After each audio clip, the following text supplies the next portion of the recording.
Good evening, welcome. My name is Tony Brewer, and along with Kyle Kloss and Joan Hawkins, we produce this second Thursday spoken word series for the Writers Guild of Bloomington. We are sponsored in part by the Indiana Arts Commission, the Bloomington Arts Commission, and the Bloomington Urban Enterprise Association. The Writers Guild of Bloomington wishes to acknowledge and honor the indigenous communities native to this region and recognize that Indiana University and the city of Bloomington is built on indigenous homelands and resources. We recognize the Miami, Delaware, Potawatomi, and Shawnee people as past, present, and future caretakers of this land. Big thank you to Hiromi Yoshida for editing Stormwash 2.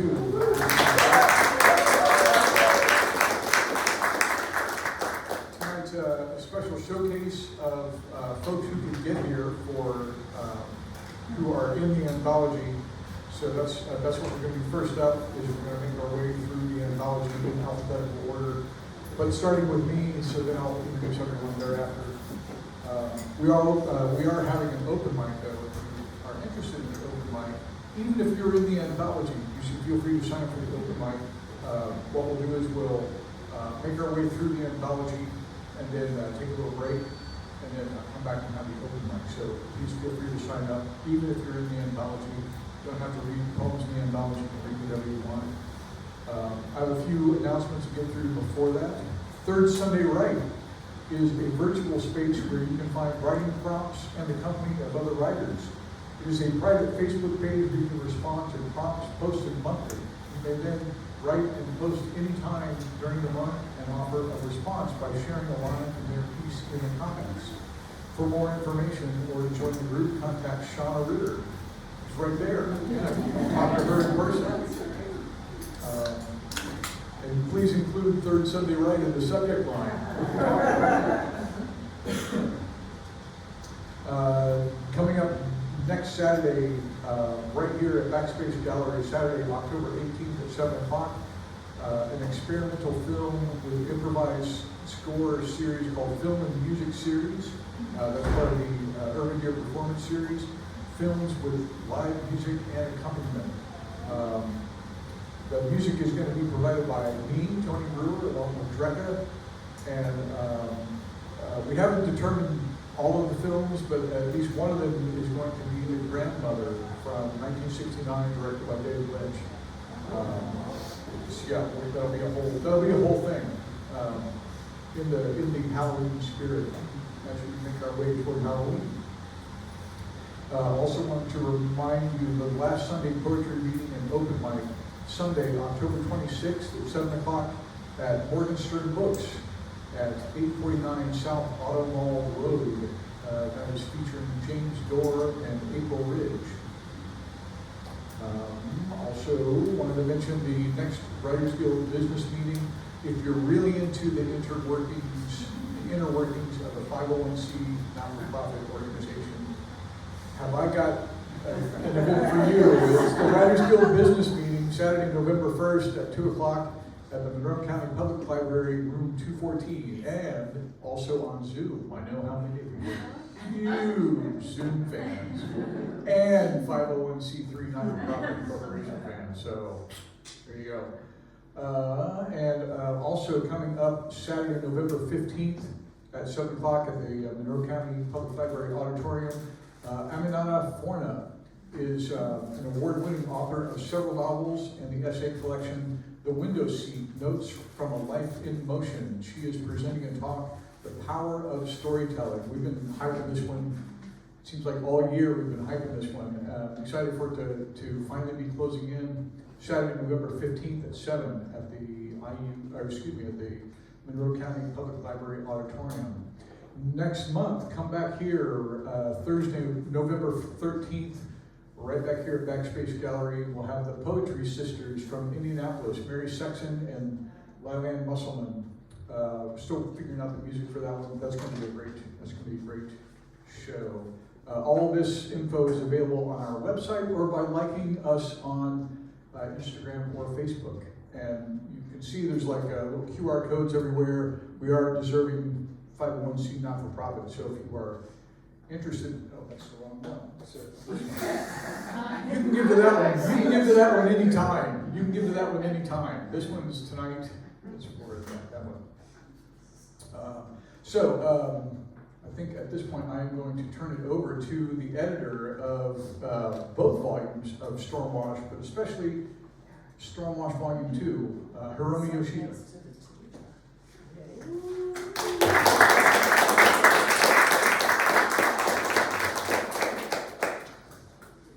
All right, thanks, Tony.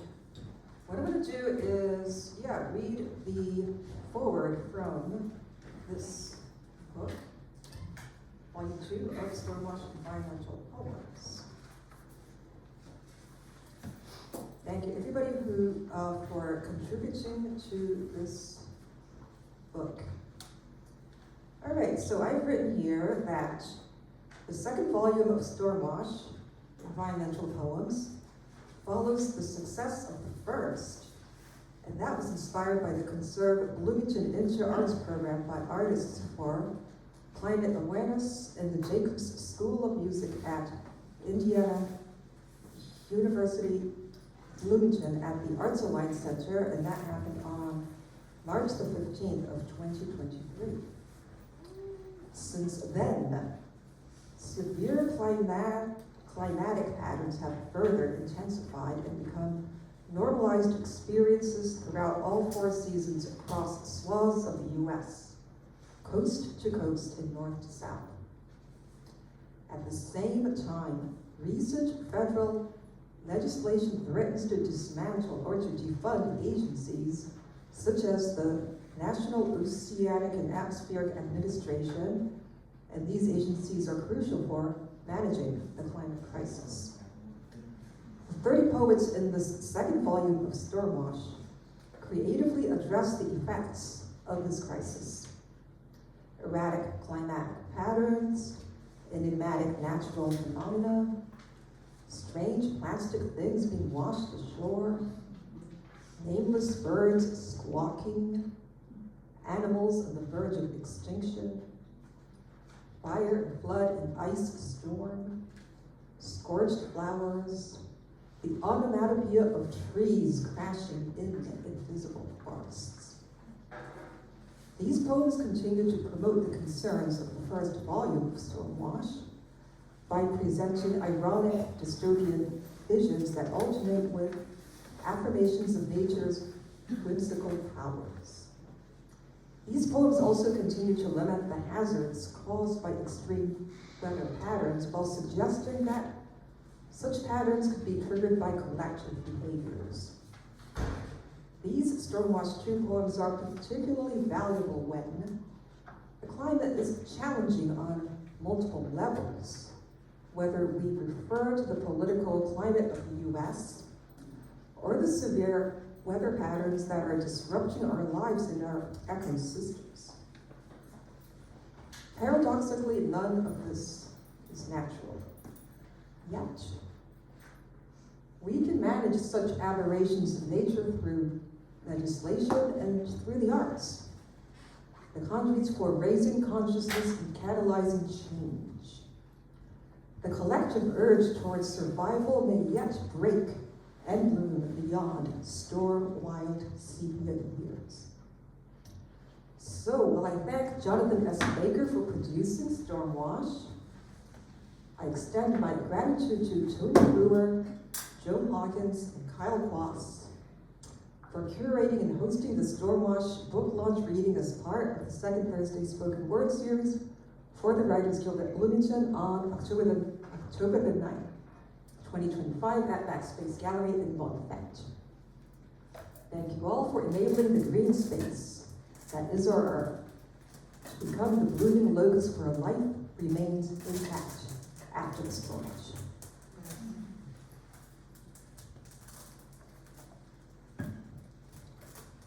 All right, so the first poet from this collection will be Tony Brewer.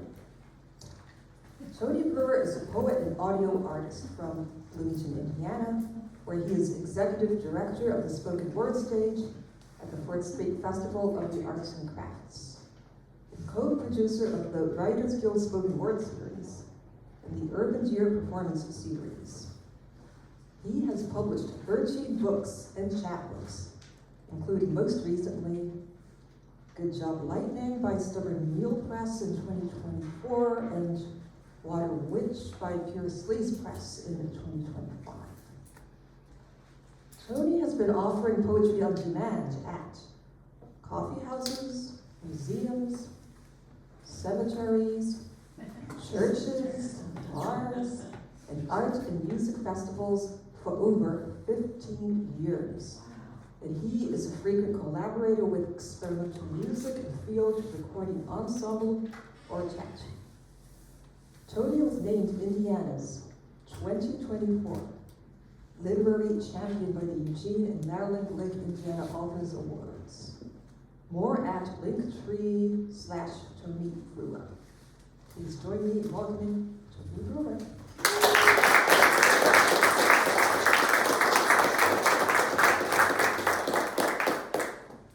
Thank you.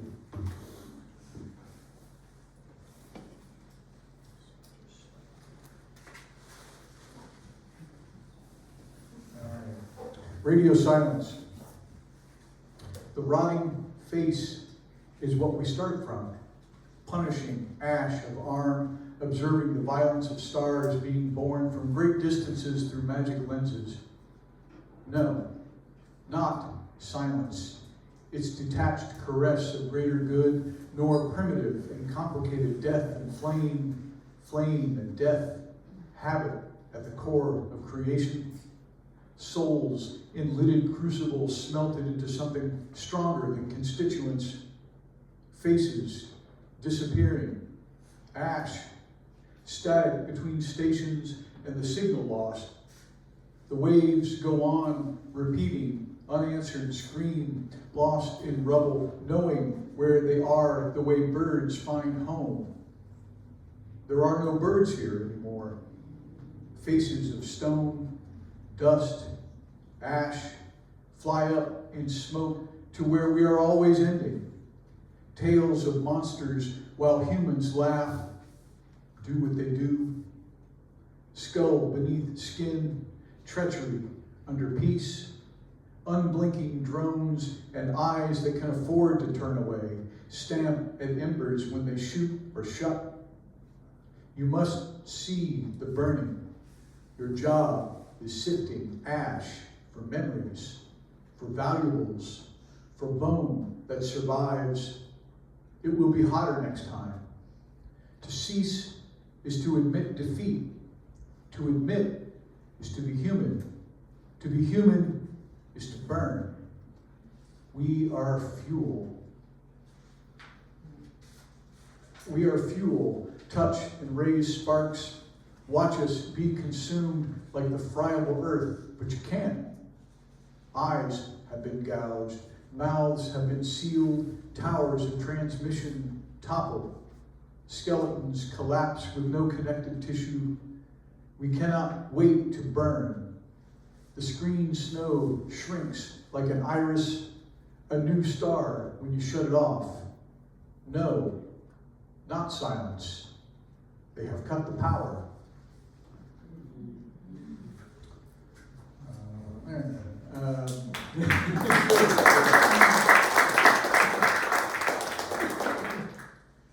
This is Fire with Fire. Black smoke rising from burned Bob Evans' prepackaged Thanksgiving. I choked down years, charred remnants of Gaza. There, I spoke the name, like one concerned with outside family over the next ridge. Even beyond my blue oasis in a red state marketing scheme. Don't come here, it reads in Hebrew as well as Arabic, translated from English. Don't let the sun set on you, says Motherland to Canada. Don't fall outside where we keep you in line, black smoke rising from a bomb belt, not a Bible belt, buckle, crack, singing, my ears splitting when I hear Jesus is something other than love. Really? Then let war be our A-frame hug on my way away from liberal garbage, culture that refuses me, refuses to let me, even white guy me, be too queer for these fake straight death cult blues masquerading as holy, divine, pure, true, black smoke rising from fear. I release a curse to heaven, retribution and fire and connection to love when its return is all you get out of me. Ash in your lungs.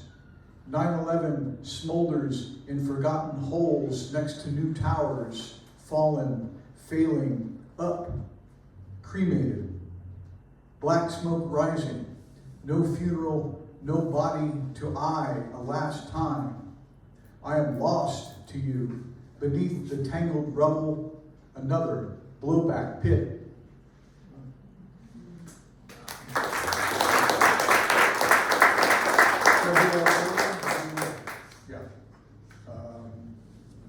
Problem. Oh, actually, it's a question mark. Problem? It's not my problem to fix. Apathy running rampant, fresh out of old dog tricks.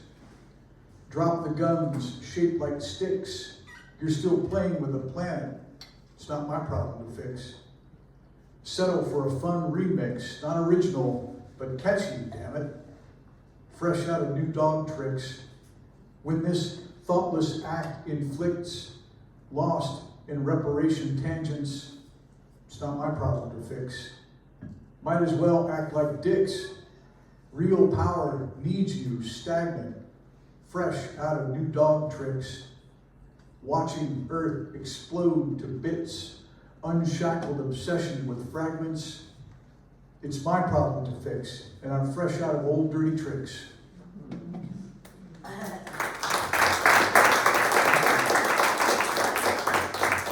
I got one more. To kill a phoenix. We tried drowning. It boiled the ocean and killed the fish. We tried soldiers. It melted snowmen, bullets, falling rain. Poison passed through rising morning mists.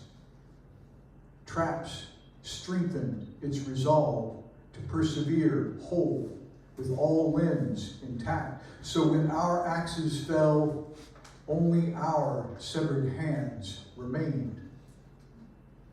Over and over, failure, death turned hard from living. We were lost. The earth around us, quiet as a tomb, wet with our killing all gone. Fire returned, relentless and eternal. The sun in the sky.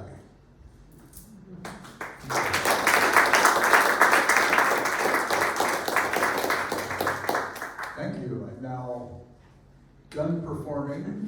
Now I'm your MC for tonight. I'm going to introduce all of you this evening. I believe next up is Zilia Balkansky-Sellés.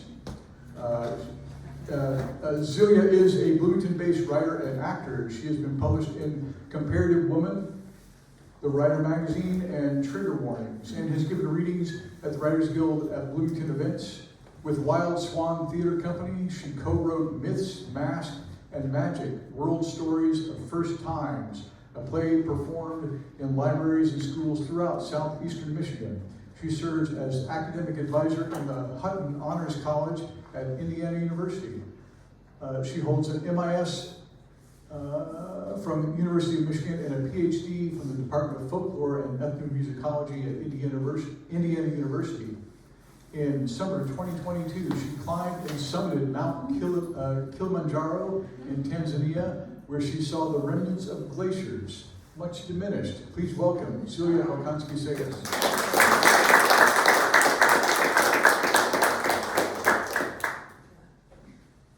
How's that? That's good. Plastic tide.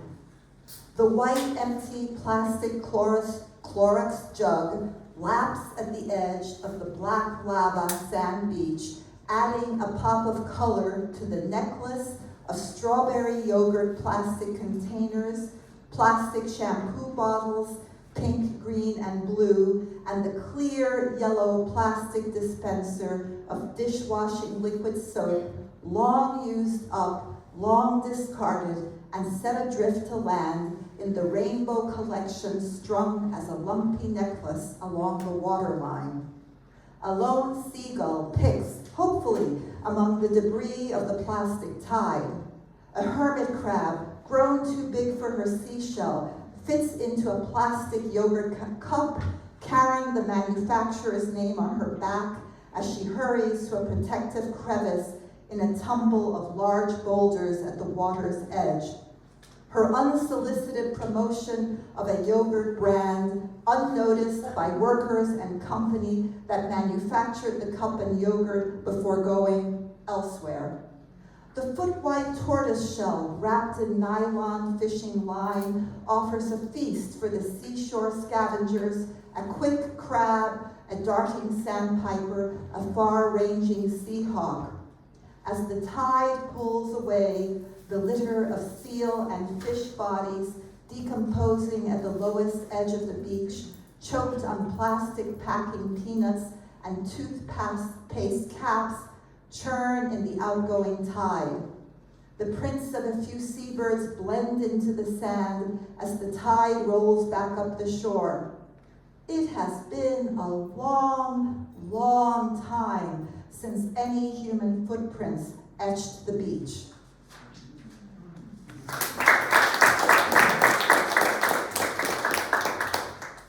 On the shores of time, on the shores of time, on the shores of time, on the third planet from the sun, the later cockroaches turned philosophers, stack the debris of the ages to compare and contrast what was, what could have been, and the side branches to dead ends of evolution and habit. The sun, low and red on the horizon over the diminished oceans, vast stretches of golden sand glowing with the red light of late night, early morning. The leader clicks a claw, tilts a brown rounded head, and trills across the sands. The communities in hearing range emerge, the hardy lizards, the clever rodents grown wiser and stronger, taller than when those two-legged pests ran things on top for a little while, a long, long time ago. Remnants of silly tales to scare and delight the rat and mouse pups. The turtles slowly tramp along the shore, and more, many more, of all kinds of beings, creatures who have flourished in the millions of years since the Great Divide. As the wise roach leader calls for each tribe to put forth their finest work, exhibit after exhibit lines up above the high water mark. After days of looking, listening, touching, observing, regarding, considering, the roach leader, wise and kind, looks out and chirrups for consensus. Which of these is the greatest? Murmurs and splashes from the dolphins, caws from the giant crows, trumpeting from the new long-nosed creatures, and all manner of raucous thundering of stamping clawed feet and slithering paws, and after a bustle of activity, a murmur across the waves of the reddening sea, a whispering whistle down the wind. Night and day clouds converge, merge, separate patterns of light and dark. The earth herself stirs, rumbles, shimmers through the land and water. The clouds softly shift in the breeze. All creatures bow their heads to their great mother, maker of the earth herself.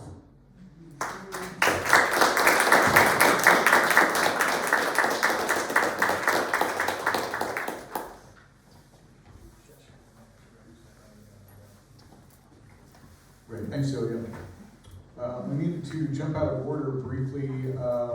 Jessica Reed will be next. Jessica Reed's All Motion, she believes, is forthcoming from Inverted Syntax in 2027. Her chapbooks include still recognizable forms and World Composed, which is a finalist for the Etchings Press Whirling Prize. Her work has appeared in Conjunctions, Quarterly West, Colorado Review, Chicago Review Online, Denver Quarterly, Crazy Horse, Inverted Syntax, Amulet, Bellingham Review, New American Writing, Exposition Review, the Indianapolis Review, the Fourth River, Diagram, Pank, which is one of my favorites, and elsewhere. Please welcome Jessica Reed.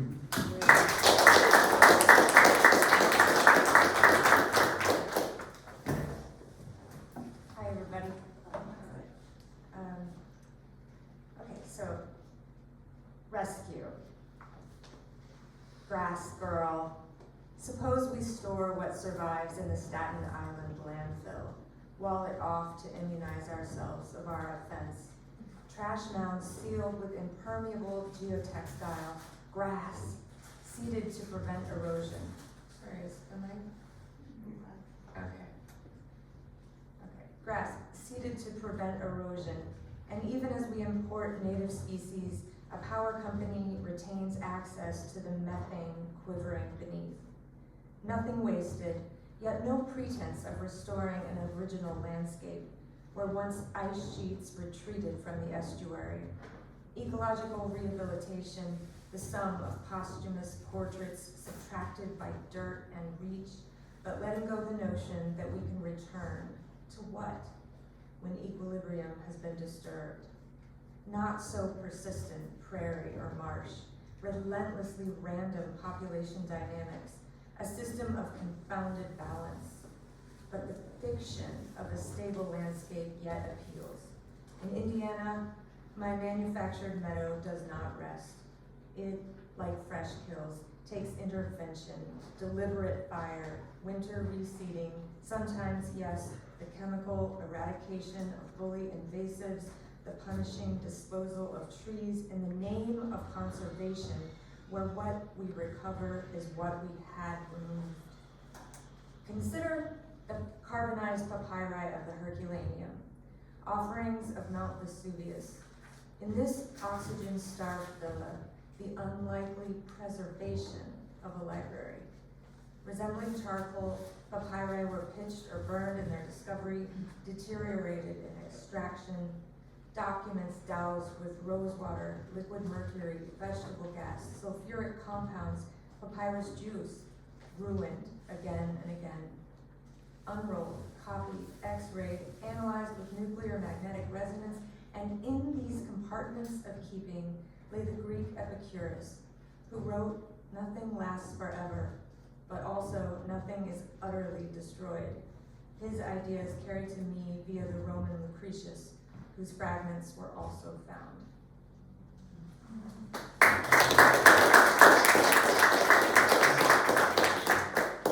And this is Technofossils, Still Recognizable Forms. It's an ekphrastic after a photograph by Edward Bratinsky. It's called Dandora Landfill Number 3, Plastics Recycling, Nairobi, Kenya, 2016. That's all the title of the photograph.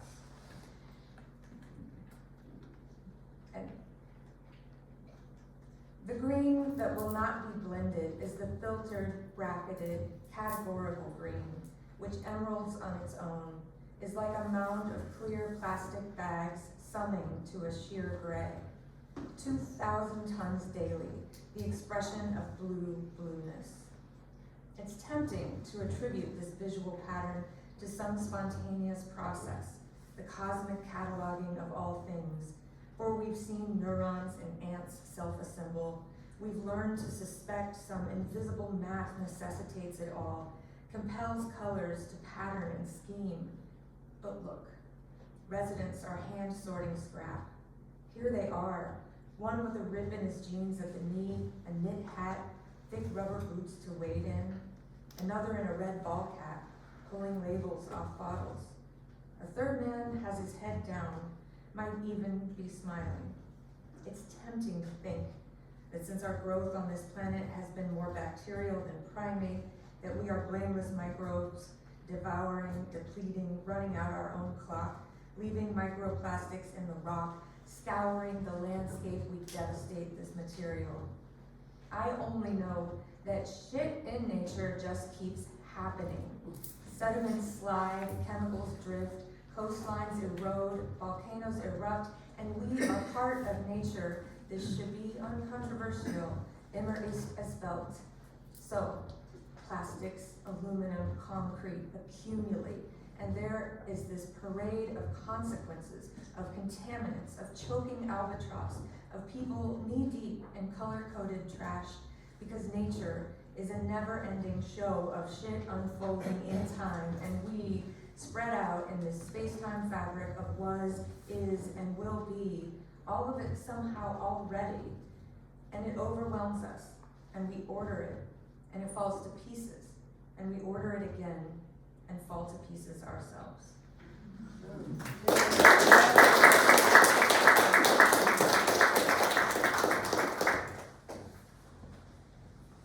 Great, thanks, Jessica. I believe next is, we should have consulted, so I made sure I had an accurate list of everyone who's here and everyone who's reading. But I'm just scanning the room, and I believe next is Christine. I think that's right. Christine is a storyteller, spoken word artist, and self-proclaimed magpie poet who writes from the heart of Indiana, where they live with their husband, dog, and too many cats to mention.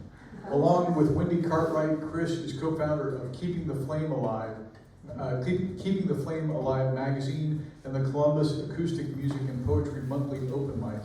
Their work has been featured online and in multiple print anthologies, and they are the author of 2 books of poetry, Tales from a Broken Girl, and We're All Stories in the End, both from Storylines Press. Please welcome Christine.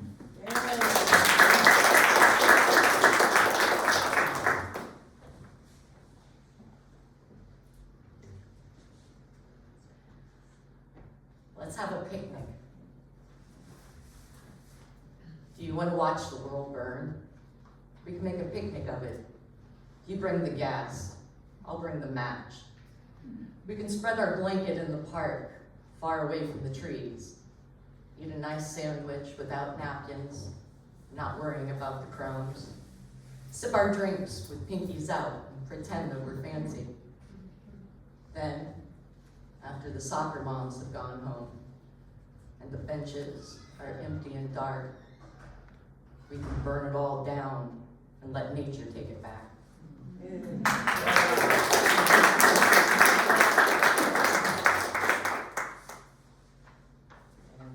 just for reference with this next one, I have spent quite a few years working at a gas station. It's called trash detail. Because you never know where you will find inspiration. True story. Last night's storm left the parking lot littered with leaves. Plastered to the concrete by the pounding rain, they created patterns like the footprints of dinosaurs running from the harsh neon glow of the price per gallon sign. The heat after the downpour leached the tannins from the green and brown flesh, casting halos the color of dried blood to mark their final resting places, like outlines at the scene of a crime. I watch a semi roll past the dumpsters and trees, side by side at the point where pavement meets peat, while I sidestep the fire ants in yellow jackets, guarding the perimeter of nature's last stand. I dutifully dump all of man's waste into the stinking metal mouth and think, this should be some kind of metaphor for something. But if there's any wisdom to be gained from gas station trash, I guess the dinosaurs must have taken that with them.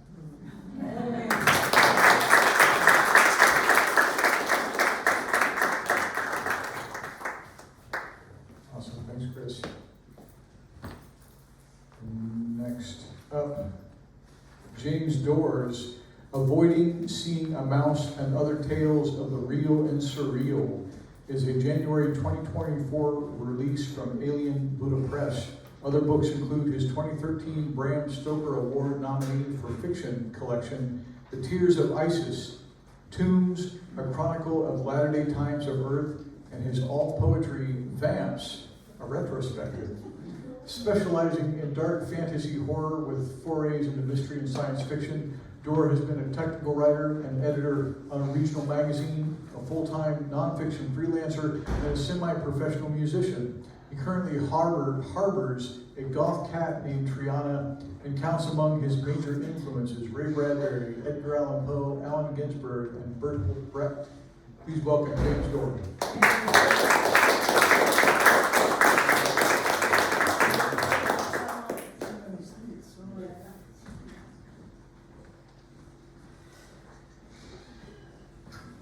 These will be two very short poems. Then we can get along. Then we move on to the bigger guns. The first, Acid Death. Rain hissing on sidewalks, towns, blistering flesh, stripping branches from trees.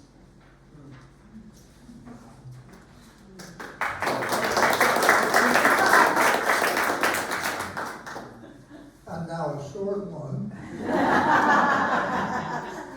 Santa, well, the title actually is probably longer than the poem. Santa Regrets, or brought to you by the folk who brought Drill Baby Drill. Oh my God. Bad news for kids. Warm fog covers whole North Pole. Sled caught fast in mud.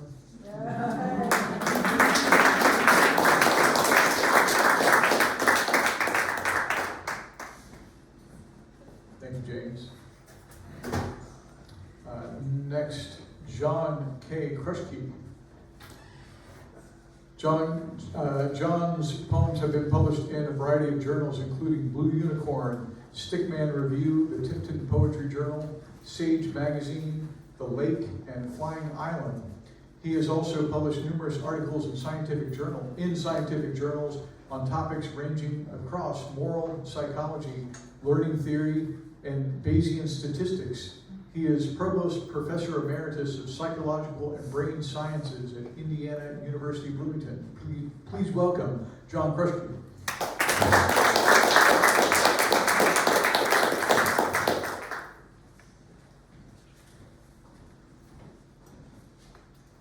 Thanks. I took Hiromi at her word when she invited authors to fill up to 7 minutes, so I brought a third poem, if you'll indulge me. But I'll start with the two in the book. The first one is a bit circumspect, and I'll have another comment about it afterwards. It's called The Power of Poetry for Climate Change. When you consider the carbon footprint of butt sitting, manufacturing text for hours, flushing wasted words up the delete key smokestack, while the glaciers and ice caps melt, then you realize this poem has enormous power for change, because the depth of its impact is how much it made the oceans rise.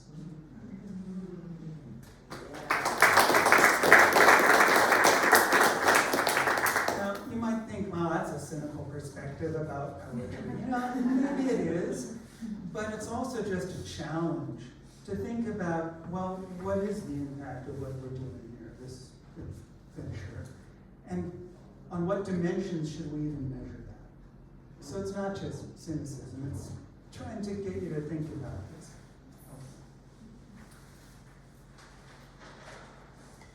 The other poem in the book is about climate change, but it's not only about meteorological climate change, it's about cultural climate change that's induced by or integrated with meteorological climate change. And it's called Carbon Footprints of Unwanted Children.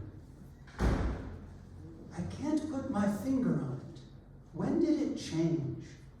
I would ride my bike miles from home, even at night and in rain. No one worried. I would just roam. It ended, maybe, with a spoonful of cereal and a half gallon of fear, The milk carton asking, feral and wild, have you seen this child? When did having children become an imposition?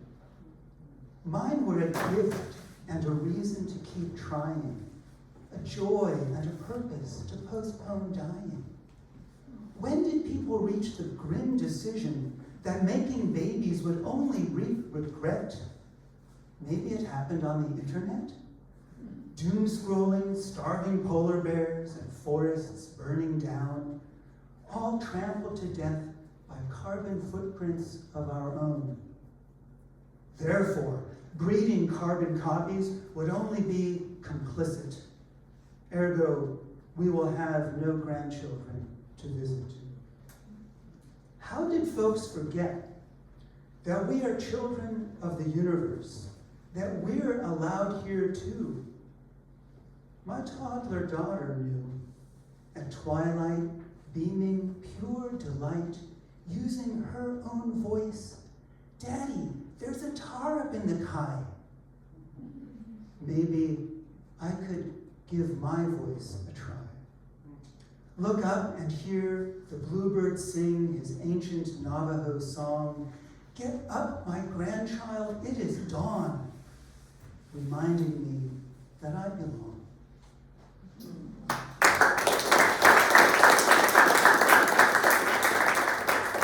And here's another. I printed it out because these are printed. I'm going to pass that back. Oh, I need the top one so I can read it. Ben review. So this is also about climate change in a more remote way.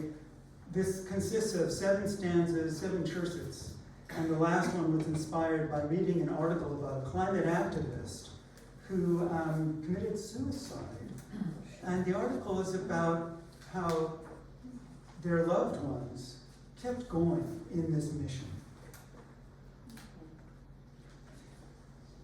The poem is a series of answers to the question, what is wasted time? Any time spent. Any time spent not making babies or not making money. Any time spent not tilling the soil or not dancing the floor. Any time spent not passing out poetry or passing out poetry. Any time spent not watching the sunset or watching the sunset. Any time spent not being outraged or being outraged. Any time spent being forced to choose or regretting your choice. Any time spent having no choice or lamenting your fate. Any time spent going on living or giving up.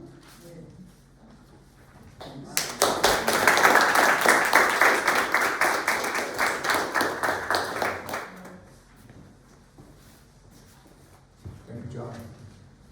I believe next is Dory. Doris Jean Lynch. Doris Jean Lynch's first full-length poetry book is Swimming to Alaska. Can I introduce you first? Nobody knows who you are. Swimming to Alaska from Bottom Dog Press. And her first hybrid collection is Meteor Hound. She has won awards from the Indiana Arts Council, the Haiku Society of America, and the Alaskan Council on the Arts, among other award sponsors. Her recent work has been published in Flying Island, Tipton Poetry Journal, Contemporary Haiku Online, Modern Haiku, Frog Pond, and Drifting Sands Haiku. She lives in Bloomington. Please welcome Dory Lynch. Good to see everybody. Thanks, Hiromi, for all your work. The first one is a haibun, which I think most of you know is prose and a haiku, or more than one haiku. considering extinction as hummingbirds wend south. I heard on the BBC today that over 1 billion people will die by the next century from climate disaster, climate change, climate crisis. Does the specific name matter for this overwhelming tragedy? Its destruction will be the same. Just outside our picture window, 5 honeybees flit from black-eyed Susan to black-eyed Susan. A hummingbird flutters in place as a single sunflower stretches toward the twilight sky. Petal to petal, flower to flower, the pull of need.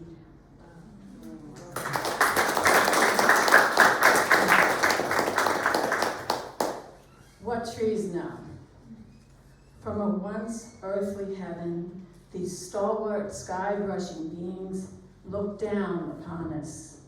They celebrate clouds and soil and observe all moving creatures beneath and around them. Too often they see their own comrades wither and die from fire, drought, dangerous temperatures. These survivors have learned to ration each dram of water and to spread their seeds northward to slowly alter and protect their habitat. Each spring, the trees reward us with colorful blossoms, shades of pink and peony, and that deep green of new leaves that fills us with peace and harmony. Yet, when another wildfire burns in Oregon, Colorado, even Quebec, Providence, Canada, we fill our lungs with elements of the forest future. Then remark how lucky we are for one more grand and glorious sunset.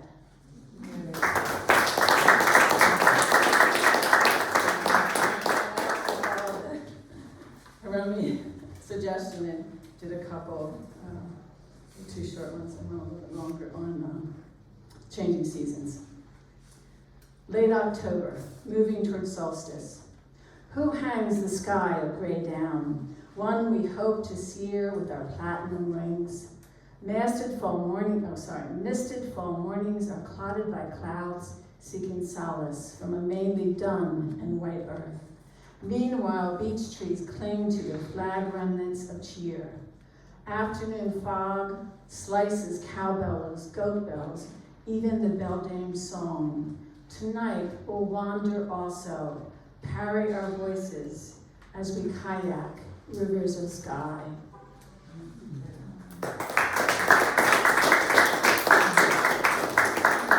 One more. I had a residence in Taos, and I missed, unfortunately, the Day of the Dead celebration, which was one of the biggest celebrations they had when I was there. I was sort of wandering, and a couple of the other people came over after and said, "You missed the best thing!" Anyhow, they said, "Come to the graveyard." So I went to the graveyard with them, and this is pretty much what happened. Day of the Dead, Taos, New Mexico. On the night of the Day of the Dead, the electric wires chattered like starlings when we visited Kit Carson's cemetery. Someone had left the black iron gate open. Someone, maybe the same person, or another from the dancing costume mob, had left apples, oranges, and skull cookies on top of the graves. Even with the great gate creaking, free in the wind, even with Mabel Dodge Luhan's inscribed copy of the Pied Piper rustling its pages in a come-hither way, the dead stuck to their roots, their hidden, quiet passageways. Perhaps we made too much noise with our whistling sparklers. Perhaps all that erratic light hurt the lonely sockets where their eyes once stood. Perhaps we danced too hard on their roofs. Or maybe we protested too loudly that life is good, or showed too much fear that beyond life there may be nothing but names chiseled on stone, bones changed to humus under ponderosa and Pinion's rocky soil. For whatever reasons, the dead remained under the earth, and we walked home lonely for them, having brushed their names with our candle flames and the lemon-watered light of the moon.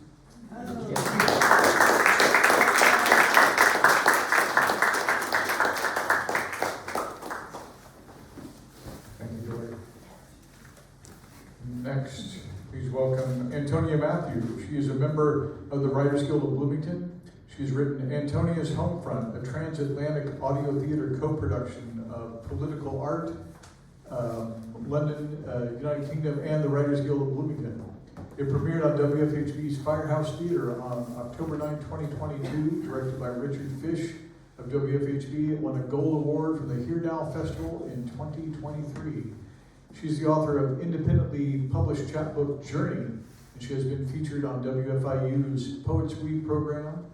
Her poems have also appeared in Verse Wisconsin, The Writer Magazine, and Nimrod, among other publications. Please welcome Antonia Matthew.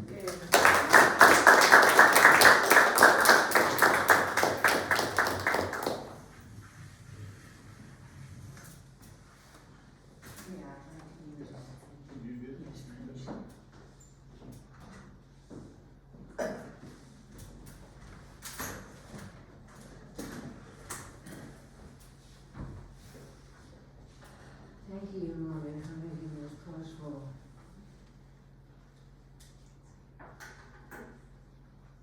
Bracelet. The monk brought it back from India. Bracelet. The monk brought it back from India. 18 round beads of agate, a stone of meditation, of grounding, rest together in the palm of my hand. They hold within themselves a land where green predominates. Green of faraway hills and peaks. Jungle green light passing through the deodars, clustered spines. Green of the Ganges in spring, of the five-fingered frog, shiny red-spotted jewelbug, whip snake, vine snake. And high in those peaks, where the elusive snow leopard lives, wide-spreading alpine fields surround green lake that holds hill trout, torrent frogs, marcia. The beads are heavy, warm in my palm, as they hold and ground a continent at risk.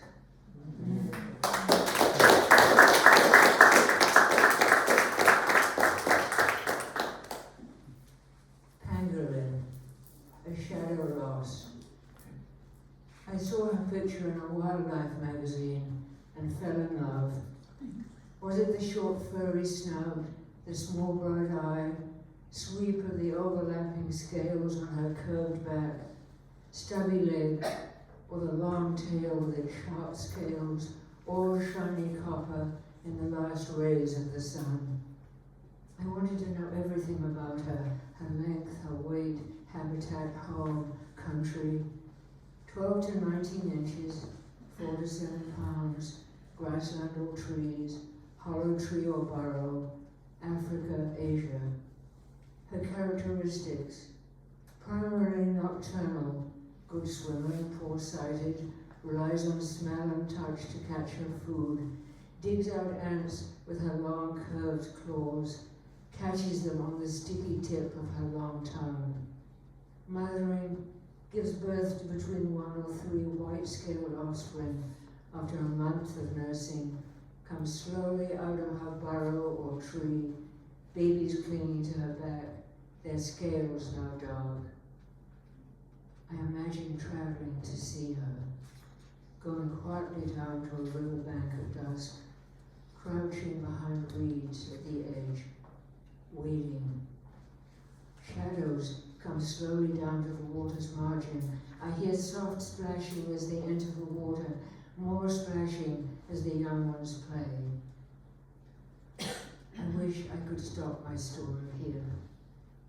But there are predatory humans in the forest and the grasslands, worse than the 4-footed predators, against whom rolling into a ball and lashing out with her sharp tail gives her a chance of survival. For her meat is prized as a delicacy, her scales wrongly believed to have medicinal properties. Over the last 10 years, more than 10 million pangolins were trafficked, over 200,000 killed. Now, all 8 species are listed in the threatened tier, the red list. I feel, I see shadows gathering around the pangolin. I don't want to imagine a world without pangolins.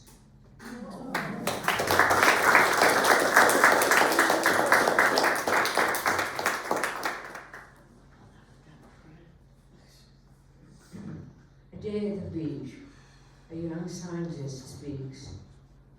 Last night, we watched a movie from the archives of an old show called Nature, so we'd understand what our teachers meant when they used the words sunlight, ocean, waves, foam, sand, beach, shore, birds, blue, yellow, white, so many to remember. In the movie, everything was fresh and bright, full of color, blue waves, white foam, yellow sand. Now all that we see in our world is light, dark grins, pale daytime, deeper night. And our teachers pointed to the people in the movie. They didn't wear heavy suits like we do outside, more like underwear. And some were in the ocean, and some little ones dug in the sand, built shapes and laughed as waves washed the shapes away, while large birds flew overhead or walked in the foam on the wet sand, flapping their wings, making harsh noises. I felt something I couldn't name. I wanted to be there, digging, laughing. The next day, the transport came for us. We had to wear ultra-cold suits because the extreme heat could shrivel us. And when we got there, all we saw was an expanse of hard, popped, black rock, stretching away forever. As we climbed out, I thought, why did they bring us here? What can we possibly find in this hard, dark place? Nothing at all remains of the color, light, movement that we saw in the movie last night. And how did it come to this? It's as if those gods they wrote tales about cursed the land and all its life.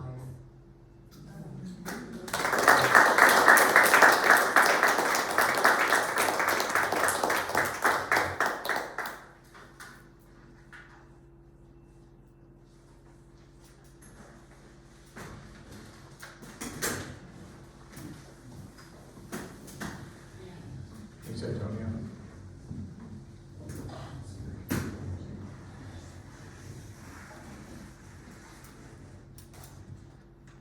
Lylanne Musselman is an award-winning poet, playwright, and visual artist. Her work has appeared in Poetry Breakfast, the Tipton Poetry Journal, Indianapolis Review, and the Ekphrastic Review, among others, and many anthologies. Musselman is the author of the full-length poetry collection, It's Not Love, unfortunately, from Chatterhouse Press. Her 6th chapbook, Staring Dementia in the Face, became available in July 2023. Please welcome Lylanne Musselman. Thank you, Hiromi, for putting this together and including me. And so, Nature Reactor. One of my favorite places to commune with nature is in Northwest Ohio. I'm assured at each visit a healthy dose of birdsong, music to my ears, along with the waves of Lake Erie, lapping land, sometimes loud as an angry spouse, or gentle like an easy lover. An eagle's nest always in view, high in the trees, near the shore, and when lucky, parents tending eaglets. In the marsh, mallards, geese, and mud hens swim in their cliques, making sure all their ducks are in a row. Along the edge of the water, egrets wade with grace, Blue herons stand still as if a nature painting. Just a little farther away, up on a grassy ridge, a deer family graze, cautiously watch the waterfowl parade. In the midst of all this beauty, perfection, and Mother Nature's sanctuary, stands in the not-so-far distance, Bessie, nuclear powering her billowing clouds of white steam into the air, a stark contrast against the crystal blue, brilliant sky.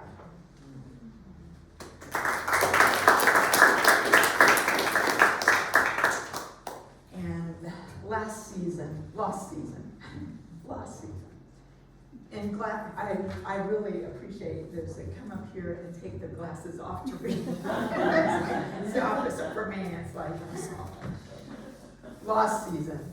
In class, a student said she read, flowers in our normal planting zone may not grow here anymore due to climate change. Goodbye, bright daffodils and glowing crocus. We in the Midwest will soon lose our beautiful spring season. It will be foreign before too long, lost to an ignored war, pollutants versus complacent humans who boast an unsuspecting nature. This spring, it's done nothing but shower, rain, or snow. On days we get sun, the wind whips tree branches in threats and warnings. It's nearly April's end, trees are barely budding. It's not even 40 degrees, and meteorologists are forecasting snow showers again.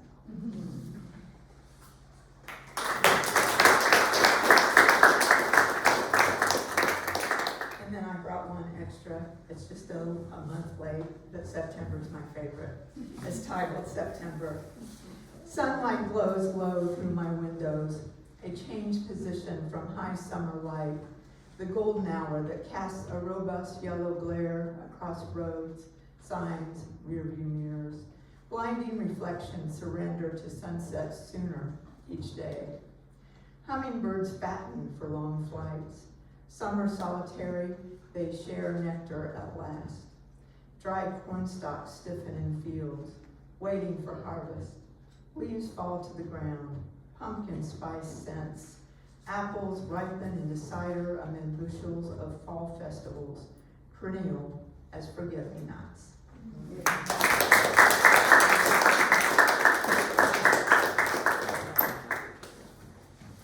Thank you, Lylanne. As I noted earlier, Lylanne, along with Mary Section, will be our features next month,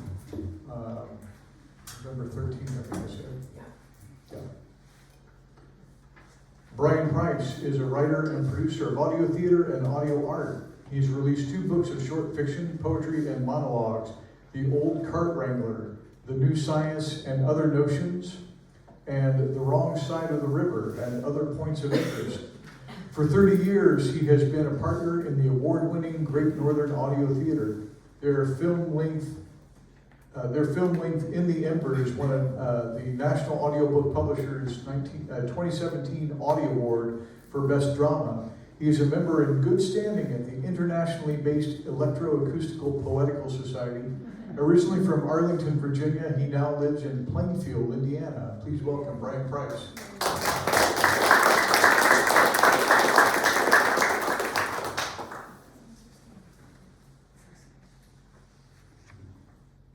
This is pretty cool, reading out of a printed magazine.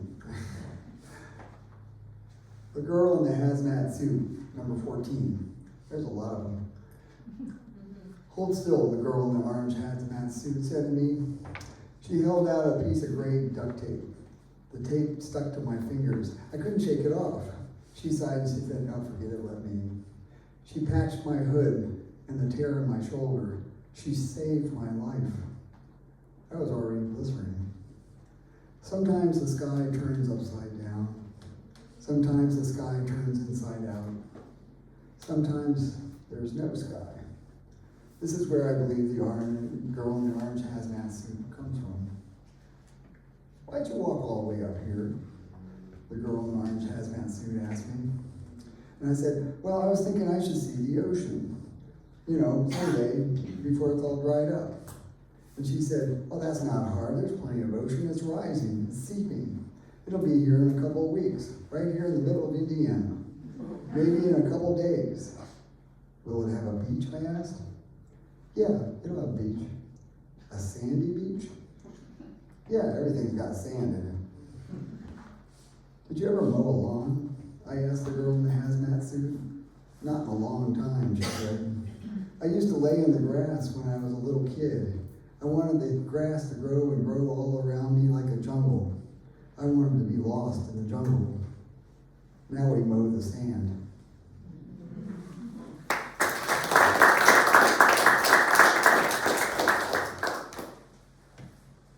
From the late post-Cretaceous epoch.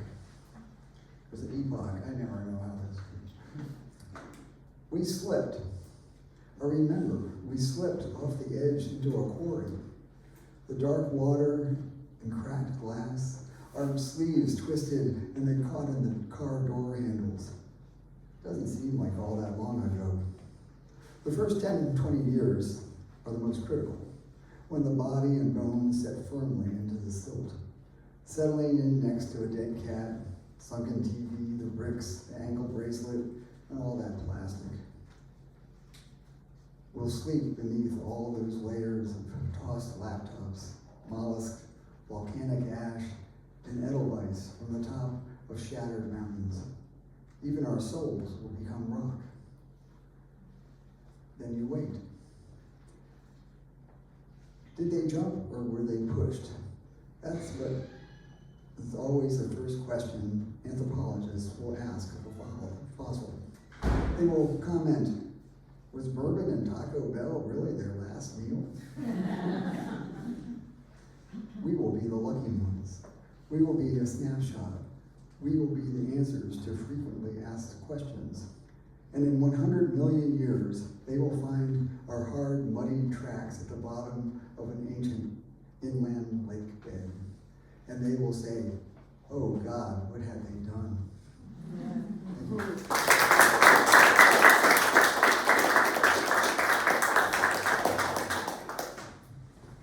Thanks, Brian. Linda Neal Reising, a native of Oklahoma and a citizen of the Cherokee Nation, has been published in numerous journals and anthologies. She was named the winner of the 2012 Writer's Digest Poetry Award and has 4 Pushcart Prize nominations. Her books include Navigation, Rewriting Family History, The Keeping, Stone Roses, Vivia, and Perpetual Astonishment. She is a 3-time finalist for the Oklahoma Book Award and a finalist for the Willa Awards. Reising, is it Rising? Rising, yeah, excuse me. Rising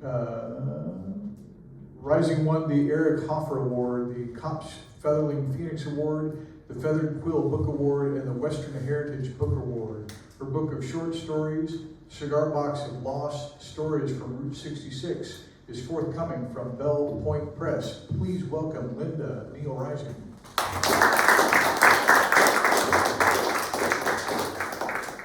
Thank you, Tony, and thank you, Hiromi, for including me this year.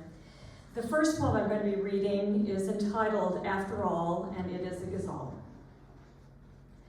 What will become of peonies after all the ants have packed their tiny bags? After all, we can't expect them to stand guard on our blooms when we shake and crush them, then chase after all those who escape. And the hexagonal tombs of honeycomb will hold bee remains after all have trampled our pesticides into their rooms. Don't forget the monarchs we chased after, all time most likely to go extinct, mowing doom's milkweed. What will the monarchs eat after? All of us humans must face the danger that looms if each creature is to survive after all.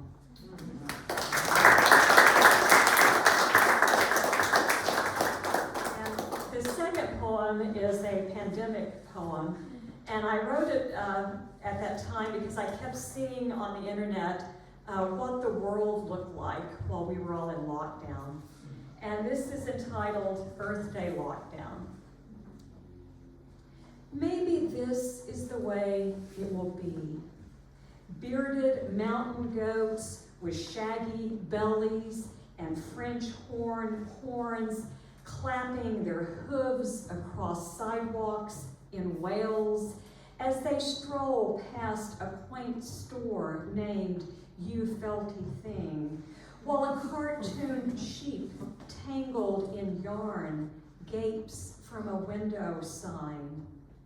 Or jackals, their canine noses to the ground as they romp in a park outside Tel Aviv, sunning their coats, licking their paws as they wait for night to fall, when they raise their faces to the moon, howl triumph.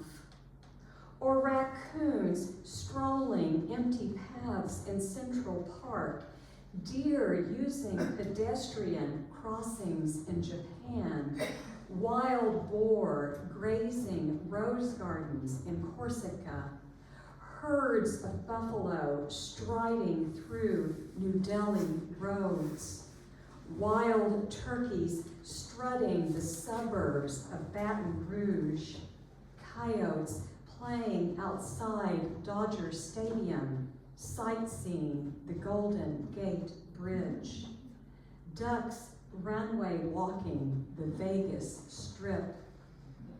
Maybe this is the way it will be when we are gone for good.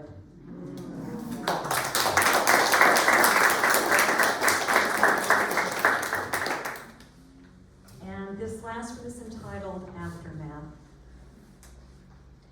Now that glaciers have bled into the oceans and seas have seized the shores and fire has flamed trees to ash and stump, winds whirling away a world of soil. Now that seasons have collapsed into the arms of one another and summer stands supreme, beaming away at snow caps barely large enough to cover the crowns of mountains.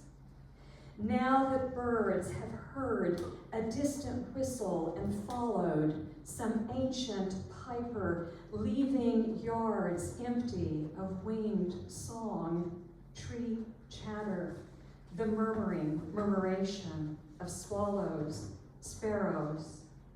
Now that desert yellowhead, persistent trillium, slender rush pea, forest gardenia, all cling by fragile roots, while the bonneted bat, panther, otter, ocelot, red wolf dart and slink into oblivion. What now?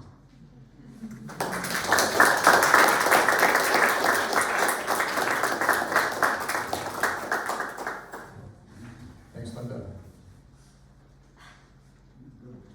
April Ridge lurks in the rural hilltops of Monroe County, akin to Mothman's tomboy cousin, listening for hints of poetry on the wind. She enjoys horror films, the sordid affairs of 1920s circus performers, long walks in pitch black tunnels, and the occasional waffle cone from Jiffy Tree. April prides herself on finding the perfect outfit in which to adorn the skeleton of the soul. She hopes to highlight the needs of poems in danger, on the run, escaping from the need to fit into one form or another, on their way to the freedom of epiphany. Her work has appeared sporadically in deep space, circling black holes until the dinner bell of eternal fame rings in its echoing chambers. Please welcome April Ridge.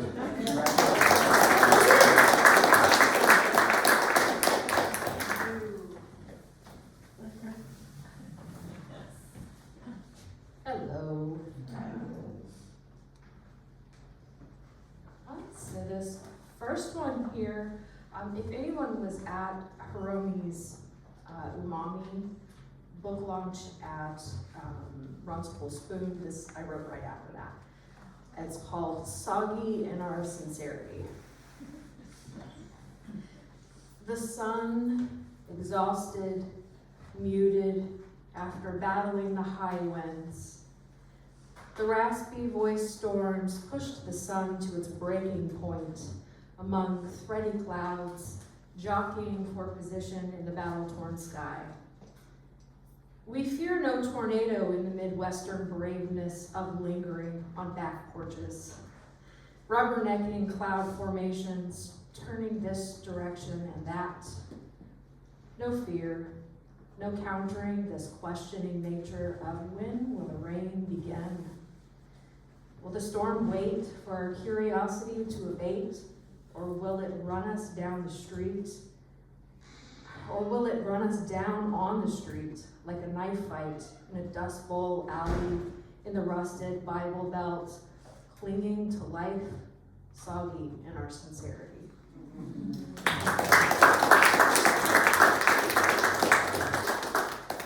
And then this one I wrote the first week of the new presidency. It's called The Unwavering Sea. This week, the United States of America has a new president who has withdrawn us from the Paris Climate Agreement, stating that we are king of safe environmental practices, that we can't possibly encumber the private sector activity of friends or friendly enemies by joining international agreements which do not align with our nation's values. Which person's values does he have the pulse of? Does a corporation have a pulse? We will no longer take part in the commitments made under the United Nations Framework Convention on Climate Change. He sweeps us all under the rug as if the planet regrows itself like so many chopped off starfish legs. What could we possibly do to defend ourselves against this moronic thrust of power on the first day of the next 4 years? Do we simply watch as the world withers around us? Do we idly sit still, hoping the weeks and months go by without real consequence when there is so much at stake? There is a line drawn between gross misconduct and melting glaciers filled with fool's gold. Will Americans stand up to keep us safe, or will we be pushed into the unwavering sea? Amen.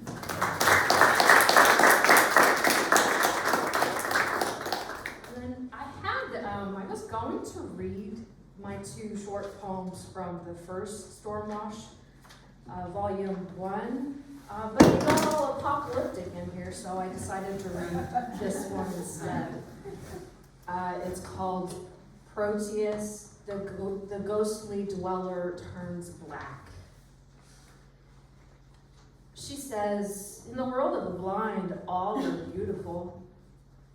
The deep divers wander into the cave to explore and further their research on the blind inhabitants. Albino outcasts of nature live their entire lives in darkness. Many of them don't even have eyes, as evolution has instinctively left out those useless aspects of anatomy for creatures who hunt by scent and motion almost exclusively. The Proteus shivers in its wet corner, waiting for the large bodies to pass. Its white body nearly clear in its translucency. A lizard worm king of blind crustacean eaters, particularly popular with the cavernous ladies of the night. I almost said carnivorous. Maybe I should switch to that. After the nuclear wars of 2045, poor pale Proteus, curious of the explosions, breaches the surface rock to take a peek. Its body gray in the dim light of dawnbreak. All it can hear are large cockroaches in the distance, an indication that they are fated to be one of the lone survivors of this planet. The sun rises, and the salamander, it turns black, shrinking at the touch of warm sunlight.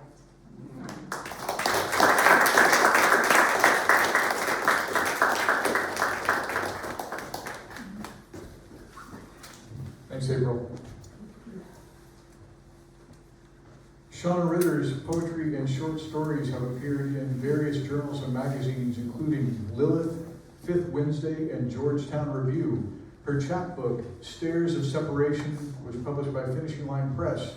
In the Time of Leaving, a novel of exile and resilience, is set in late 15th century Spain and newly published in 2024. Shana has been awarded the Indiana Individual Artist Grant on multiple occasions. Please welcome Shana Ritter.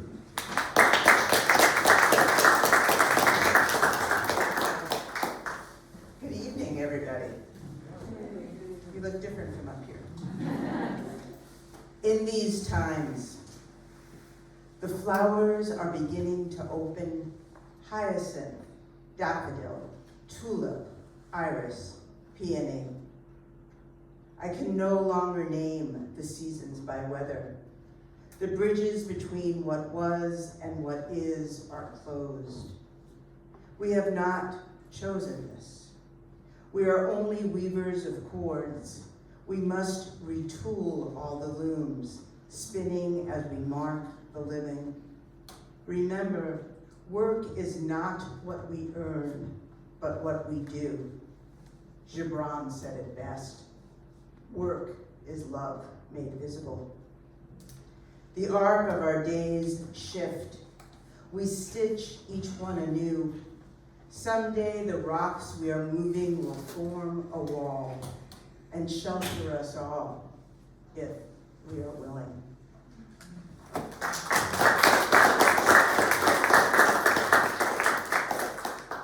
Mapping. There is the whole of something and the lines surrounding it. There is the depth and the curve and the bend that turns the curve into an angle not unlike an elbow tilted precariously. Everything appears to have shifted, but it never changes what is. There is the whole of something, and then there is the whole of something. And that thing is immutable, like a map draped over a table. The rectangle changed to a square, yet the map remains a map, and it is the world. The edges cause waters and lands to spill into space. Others come sharply into view, but the distance between Rio and Antarctica remains the same. The distance between Reykjavik and Porto de Plata is still the same. Each kilometer, every mile along longitudes and latitudes measures as it has always measured. Even as the crease of the map creates a permanent line along the shore of Australia, the Great Barrier Reef falling away, and the clouds of fish seeking depths and hollows to hide in. The Arctic Circle has disappeared beyond the other edge as the last group of narwhals make their way through rising seas and falling ice, past the calving glaciers and the stars falling into the brief spaces between light and light. Near the center of the splayed map, the Atlantic currents, troughs and channels cross and cross. Lines of souls fracture the deeps. One woman rode her way alone by day and alone by night. She almost turned to salt. Islands break the blue in the south of the Great Pacific between rifts of water where waves remember the curve of huge logs, hollowed the break of oars, voices chanting when the seas were still sung to. Water stays water, salt stays salt, even as the debris accumulate, even as the depths slip and rise, and tides reach, ocean remains ocean. What changes are the curving lines, the cliffs once risen, against the shores.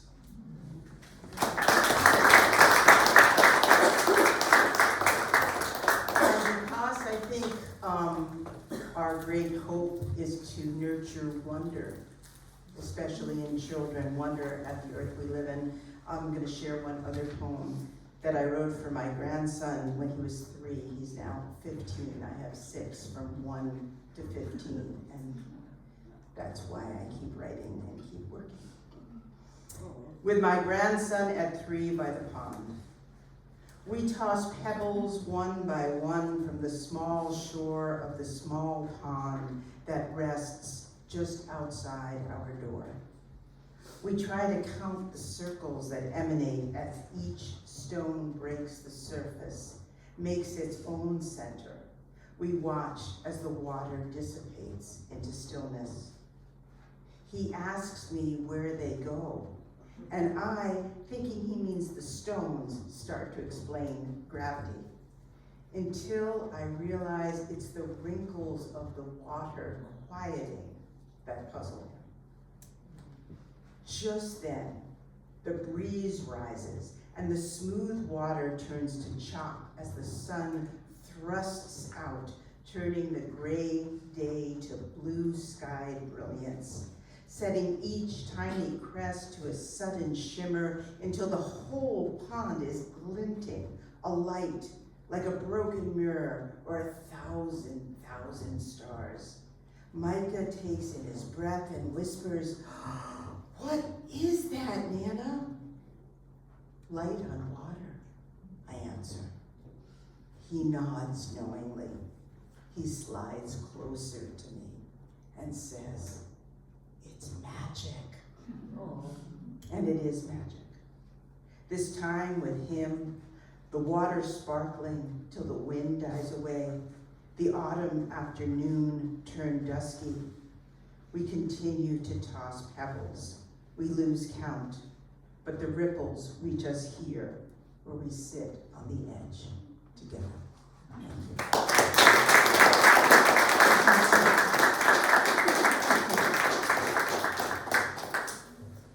Thank you, Shana.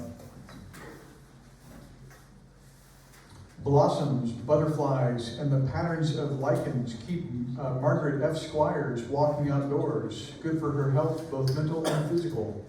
Often worried and angry about the harm humans are doing to the environment, she still finds solace in nature's beauties. She has sent more letters to members of Congress than she has submitted poems for publication. And most of her letters to the editor have been published in the Herald Times.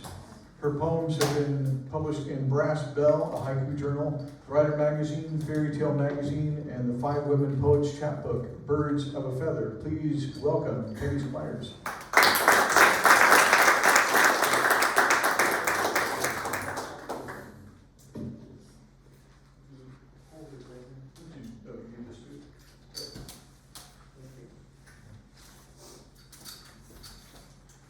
Complicated dance here.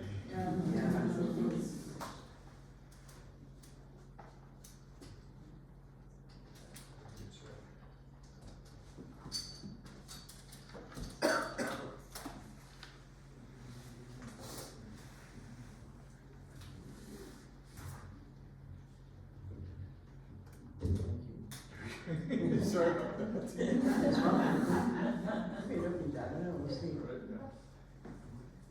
The poem in the Stormwash 2 is called Storm Damage. An abundance of fossil fuel can tempt anyone to a long road trip. Hurricane Helene blew through Indiana with rain and a whoosh of wind, not even pausing to read the historical markers, leaving behind a messy trail of soaking showers. The storm brought down leaves of many colors. She even brought down some fresh leaves, shocked to be affected by the weather when they still possessed so much green. Of course, the leaves were most thoroughly battered, pounded by the storm, plastered flat on the sidewalk were the brown ones.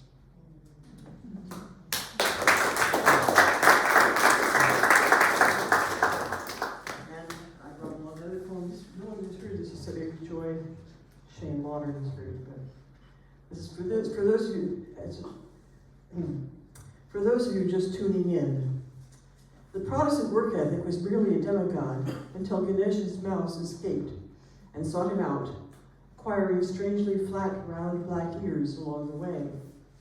The Protestant work ethic and the mouse whispered to Hephaestus, who always was kind of twisted, and they shook on a merger. With the sudden incandescence of 1,000 points of light, RoboCorp came into existence, made of cold iron, metal gray silicon, and incredibly viscous black oil. The new deity was so plastic it could take on any form, frequently appearing as Madonna. It quickly allied itself with the god of war and began to suck energy from all the other deities. When RoboCop began to stalk Gaia, she hoped he would spare her if she offered gifts: pure water, flowers and fruits, a rich feast. She taught bright mortals to prophesy the fever doom that would overtake the world if she were violated. RoboCorp closed his ears, devoured the feast, trampled the fruits and flowers, fouled the water, and laid his tainted hands upon her. The battle began in earnest. Gaia's wounds became her weapons: smothering heat, vicious storms, wildfires and floods, inexorable tides. RoboCop's dead silicon eyes see nothing of the faint red rust on his iron skin, or the first signs of depletion in his black oil blood. The goddess fights him every cell's width of the way, but he is slowly drawing her closer to his greedy embrace. What are the mortals who endure this battle, standing in its midst? RoboCorp has his minions, Gaia her worshippers. Between them, a vast horde of sleepers whose awakening and empowerment could shift the battle away from the fatal tipping point. And now...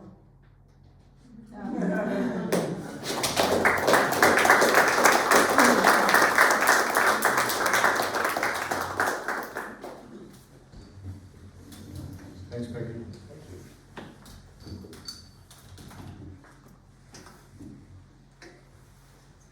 I believe our last reader who's in the anthology is Tom Tokarski.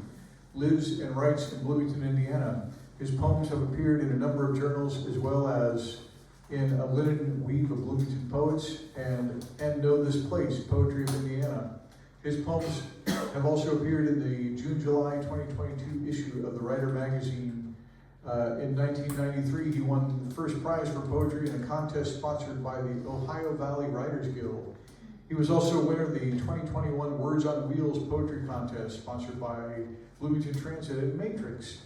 In 2008, he won first place adult category in the Spring Mill State Park Nature Poetry Contest.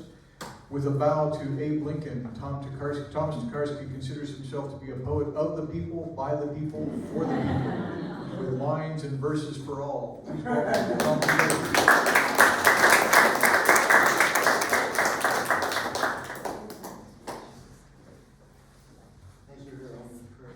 Scheduling this event. Glad to be here. First poem, the seriousness of salamanders. Wandering through October woods, turning over stones, looking for relief from troubles, I find insects, pebbles, and a salamander. Leaves, luminous and transparent, torn and scarred, finally letting go, drifting down, do not confirm disillusionment, only that leaves fall. Already stiff and slow in the cool air, the salamander will survive every 0 night's probing, still under old leaves. I did not come expecting enlightenment, for enlightenment grows as a tree. I came to be reminded of the seriousness of salamanders and the comfort of leaves.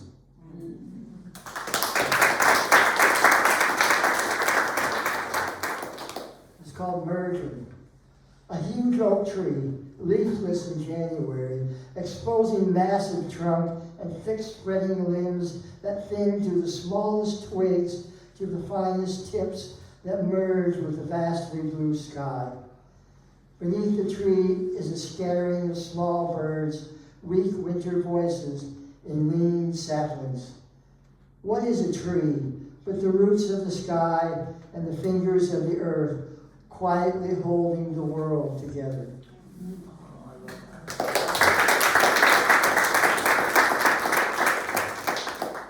Those who hear it,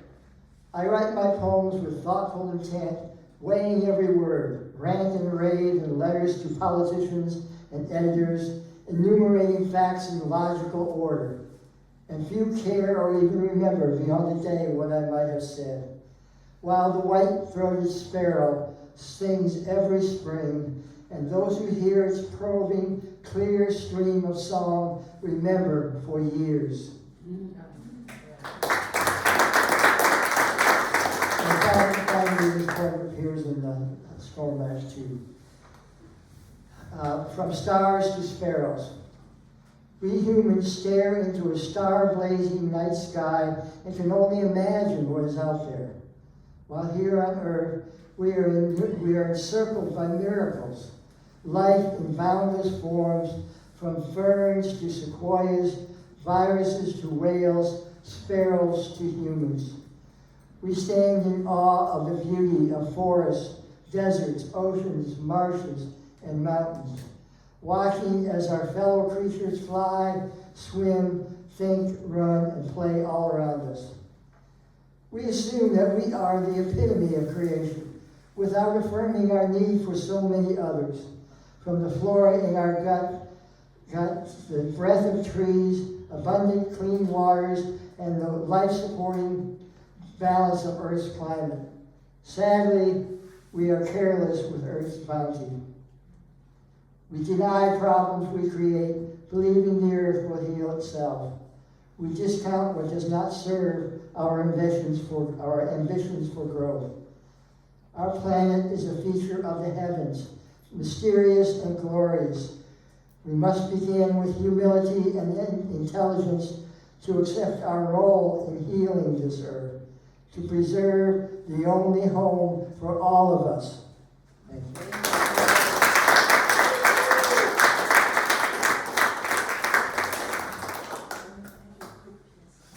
What's that? Yes. I didn't give you a lot of room there. Oh, sure.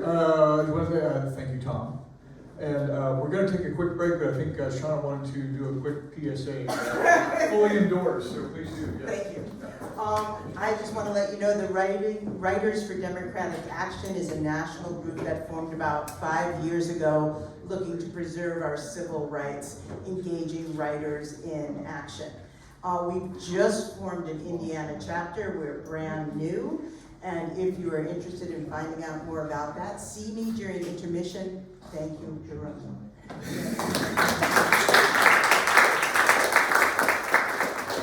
Awesome. Thank you, Shana. So thank you all for those of you who were in the anthology. Thank you for sharing and thank you for being part of our showcase tonight. We're going to take a short break here. Be sure to have snacks in the back. I think there are more anthologies available. If you wanted to get some more anthologies are available. Have a drink, be sure and hang out and come back and we'll have the open mic. Please feel free to sign up for the open mic, even if you read as part of the showcase. Feel free to share another one. We'll be back in 10 or 15. Thank you.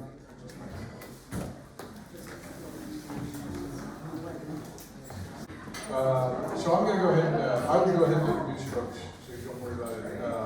First up, Hiromi Yoshida.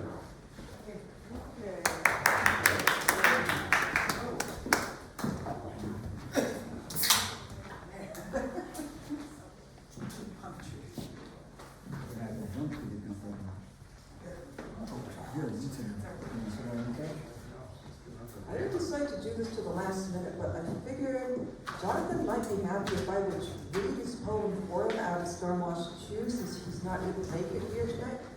So I'll go ahead and continue with that. The Vanity of Dead Things by Jonathan S. Baker. Sorry? The faces really come out from the tree. Expressions framed in naked blooms. In the winter rains, when the leaves number the least, before they're gone. Blown down to the ground, down to the dark ground below, taking with them all those ghosts. Jonathan S. Baker. And I'm going to go right ahead and read JIB's A Hot Car 2019, and also from Stormwash 2. I've always wanted to read J.I.B. and it was the chance.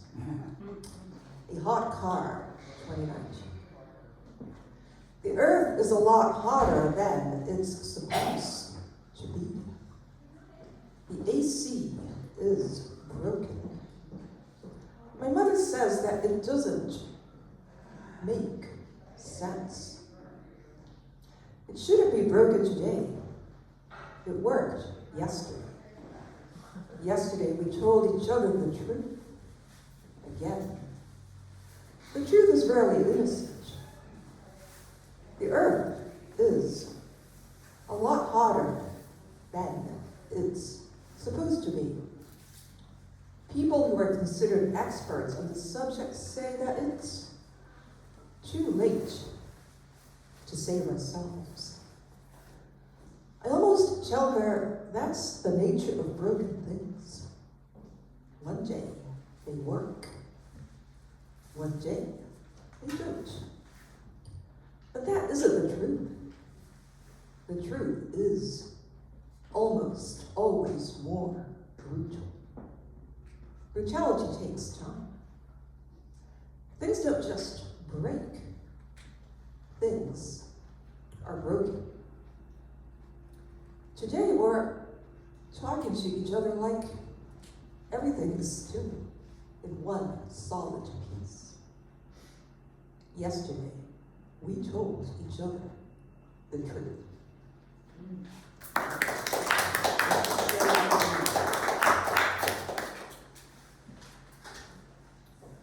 All right, let's have some Hiromi Yoshida. This is not related to climate change or nature, but to Halloween instead. It's called Jack-o'-lantern. Jack of all trades, of shivering, shriveling Indiana summer days and nights. The jagged mouth spews forth orange shadows, grins a syrupy candy corn sweetness. The hollowed head, a luminous void, its moist, fibrous, pulpy rind, housing a blackening candle stub, flickering waxwork Cinderella, askew ball gown petticoats reeking soot and ash, hot molten striptease of dripping wax, the jack-o'-lantern alluring promise of plump, uncouth autumn days, pumpkin seeds spilling into meat grinders of the fairy-tale imagination. Thank you.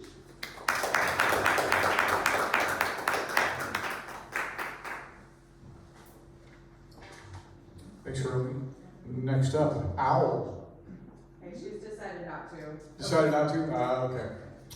Okay. Brian Price. Great.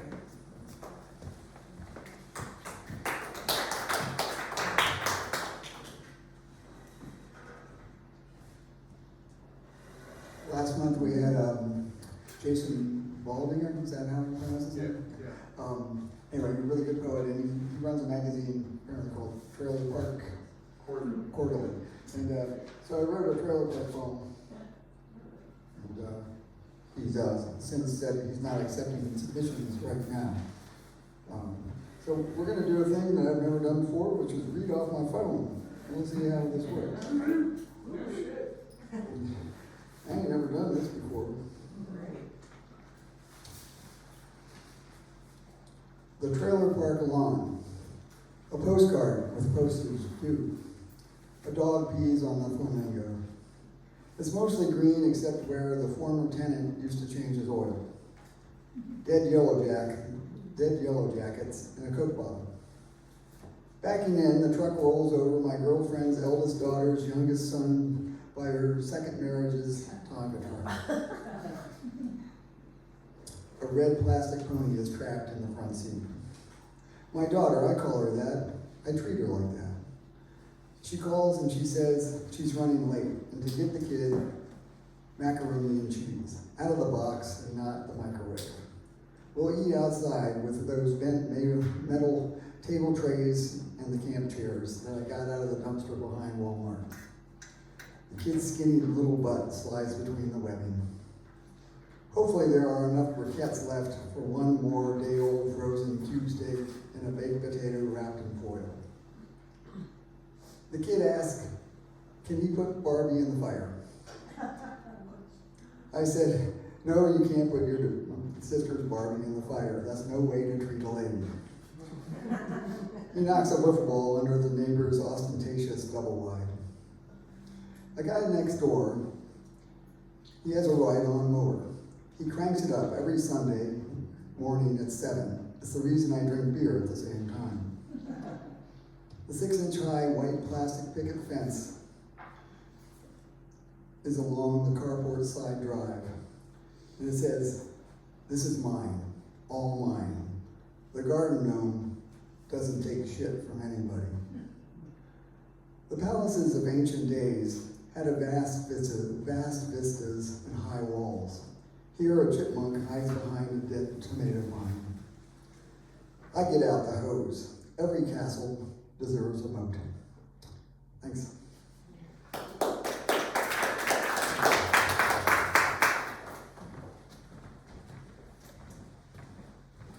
Thanks, Brian. Is Mark here? Is Mark Haggerty? Did Mark get back? I see him.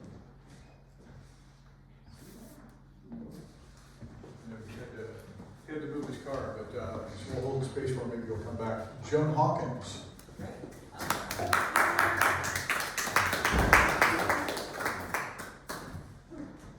So I also am going to read a couple of things from Stormwash that haven't been read yet.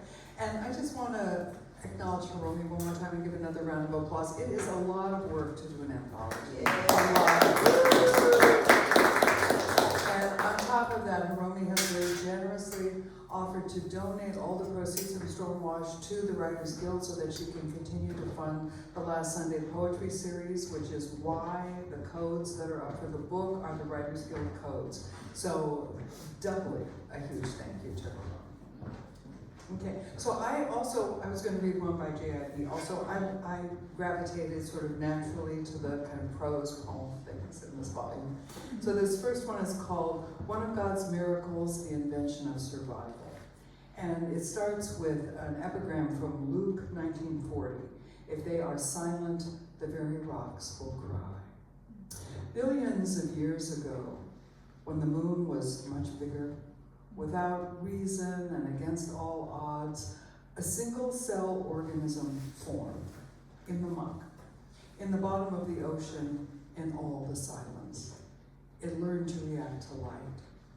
Then came the accumulation of bones, teeth, the urge to chew, ocular nerves, vocal cords for singing, the sudden need for warmth and safety, the discovery of fire, necessity, always having to feed a thing.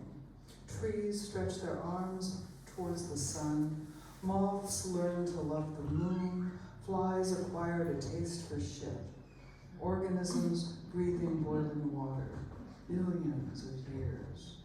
What miracles God gives us. Even the rocks are mourning. The moths are drunk on street lamp. The moon is moving further away from the earth. In desperation, in hunger, in all the silence, the flies acquire a taste for shit. Or at least learn to swallow. Hunger. Always having to feed a fucking thing, billions of years. Trees stretch their arms towards the sun, hoping to gouge it out of the skull of the sky. Organisms boiling alive. The moon, moving away from the earth as quickly as it can. Billions of years of this. So that's from J.I. And this is another prose piece from Michael Bruckley called Ghost Dog. Ghost Dog Road Trip, where Sadie challenges me to swim with the river horse. Sadie says, all dogs are blue as I steer our Silverado through the day the birds of opulescence returns. We have attached a dinosaur feather to the antenna and find our rhythm in the Leviathan drum that beats within us. All night we rode through a symphony of frog music. While Sadie reminded me how to be a good creature, now she asks what would happen if cats disappeared from the world. or dragonfish, birds of a lesser paradise, the blue horses that nicker to guide us through unexpected fog. As day breaks, the great animal orchestra celebrates the dogs of Detroit. Above us, panthers in the sky join the evolution of beauty. Indomitable beasts ride out of Macedonia. Sadie stretches her legs, yawns, scoffing at my salmon of doubt. My spirit dog challenges me to swim with the river horse. Her ancestors' origins, myths dyed into stepping stones, punctuate the shoe-bill's primeval chuckle and the hellbender's Appalachian silence. Sadie says, we are white dancing elephants, saving fish from drowning. Welcoming thornbirds and winter loons to the jubilation of whale life, where even the cachalot can fly. I steer the truck through Coyote America, past a murmur of docile bees, until we loiter in the territory of forever dogs. Through lamentations, sounders, and wisdoms, on the back of a turtle beneath the light of fireflies, Sadie and I become wild. That last one was from Michael Broccoli, also from this film. Thank you.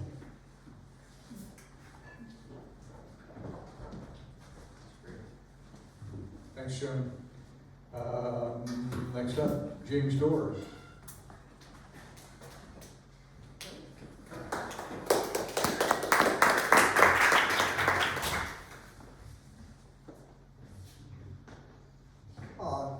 Moving from the environment to Halloween. I have two poems. This is called The Bat in a Hat. I know the light is Might be good. A bat in a hat. What's the point of that? I mean, sunshine or sunset, I wouldn't look for one on a bed. A bat in a hat? What does it eat? Does it fly to the ozone, the layer that is, high in the air, or over the mountain? Bird-like, does it chirp? Is it sweet, eat meat, bask a bit in the heat, then jump up with a burp?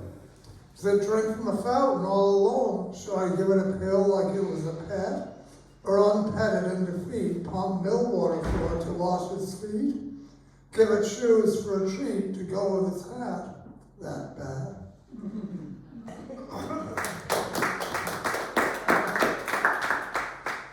And this is the vampirist lament. It's not that she wasn't pretty. She was, in fact, stunningly lovely. It's not that she had had bad breath. Well, sometimes after, but that was a different matter. It's not that she couldn't hold up her end, in a conversation, that is, but it's not that she couldn't help move a couch either on that one day when he was rearranging his dorm room. It's not that she couldn't be erudite, even when discussing science. It's not that she didn't love poetry as well. She even wrote a little herself, but it's not that she was unappreciative either when a new date attempted. That is, to write poetry, especially in praise of her. It's not that she was unwilling to help by paying her own way on first run tickets, for instance, when a date might be expensive, though she preferred not to. It's not that she wasn't willing to let a date kiss her goodnight. She was, in fact, quite anxious to do that, but it's not that she knew when to stop, when, post-kiss, she had bitten his neck, drank the blood that welled therefrom. It's not that she learned how to temper desires. And it's not that anyone had survived either to ask to date her a second time. It was not what she wanted.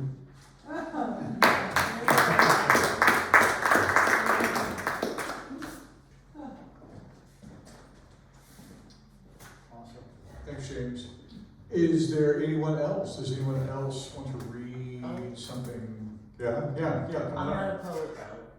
It's fine. Okay. Will require it. Hold on, I gotta bring it over. Okay.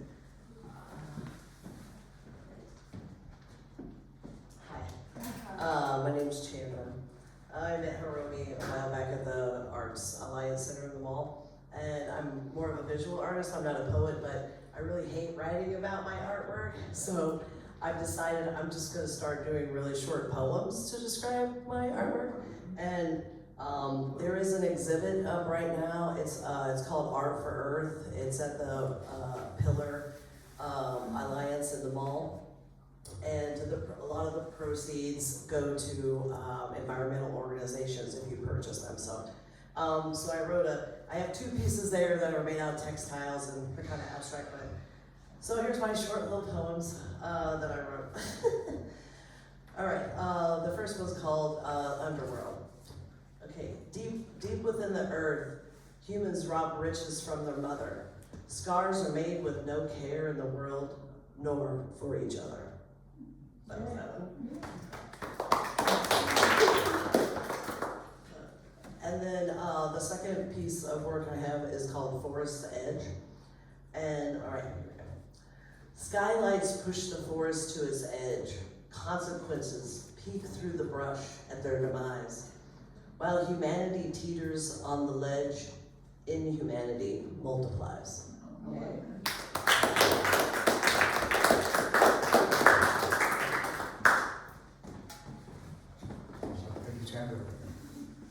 Anyone else?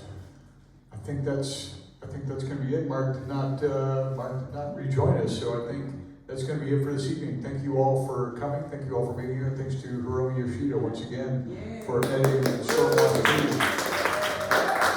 And I should think while we're still recording, I should also thank Jonathan S. Baker and Seaker Press for actually putting the thing out, actually printing the thing. So thanks to everyone for a great group effort getting it together. Thank you all for being here, and thanks to our open mic participants as well. Be sure and join us next month, Thursday, November 13th, I believe I said it was. November 13th, that's the second Thursday of November, when we'll have Mary Sexton and Lylanne Musselman coming down from Indianapolis to be our features. Thanks so much. Have a good night. Thank you. Yeah, and I don't know if